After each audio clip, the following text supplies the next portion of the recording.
আসসালামু আলাইকুম এভরিওয়ান। আজ তৈরি করে দেখাবো খুবই সহজভাবে এবং ঘরোয়া উপকরণে দুধ নারকেল আইসক্রিম। এটা খেতে ভীষণ মজার আর বানানো কিন্তু একদম সহজ। প্রথমে একটা মিশ্রণ রেডি করে নিব। এর জন্য এখানে একটা বাটিতে নিয়েছি 1 টেবিল চামচ পরিমাণ কর্নফ্লাওয়ার। সেই সাথে দিয়ে দিচ্ছি 1 টেবিল চামচ পরিমাণ গুঁড়া দুধ। এখন সামান্য একটু পানি দিয়ে খুব ভালোভাবে মিশিয়ে নিচ্ছি যাতে কোনো দলা বেঁধে না থাকে। এখন মিশ্রণটা এক সাইড করে রেখে দিচ্ছি, এটা পরে ব্যবহার করব। এখানে চুলায় একটা হাঁড়ি নিয়েছি। এখন এতে দিয়ে দিচ্ছি 2 কাপ পরিমাণ লিকুইড দুধ।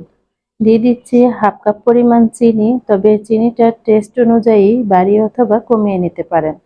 কোরানো নারকেল দিচ্ছি 1/3 কাপ পরিমাণ। একদম মিহি করে কুড়িয়ে নিতে হবে।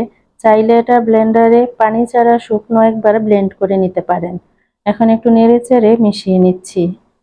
কিছুক্ষণ জাল করে নিয়েছি। এখন প্রথমে যে মিশ্রণটা রেডি করে রেখেছিলাম সেটা একটু একটু করে দিচ্ছি আর এভাবে নেড়ে দিচ্ছি, তা না হলে পাতিলের নিচে লেগে যেতে পারে।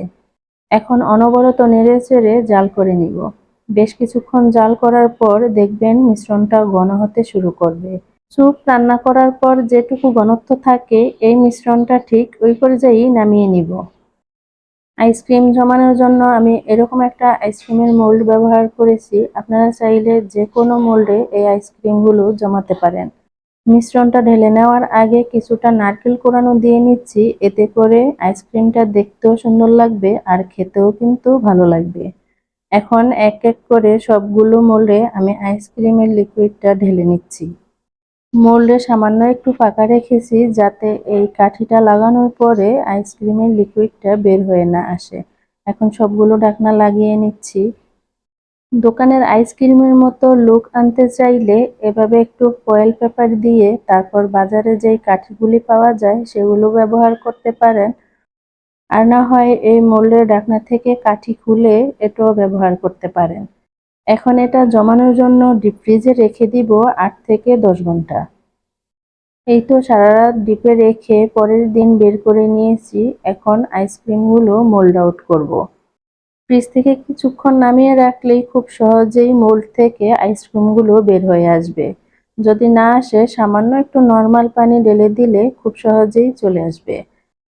এই তো এক এক করে সবগুলো আইসক্রিম বের করে নিয়েছি আর দেখেন এটা দেখতে কতটা লোভনীয় হয়েছে। খেতেও কিন্তু ভীষণ মজার ছিল।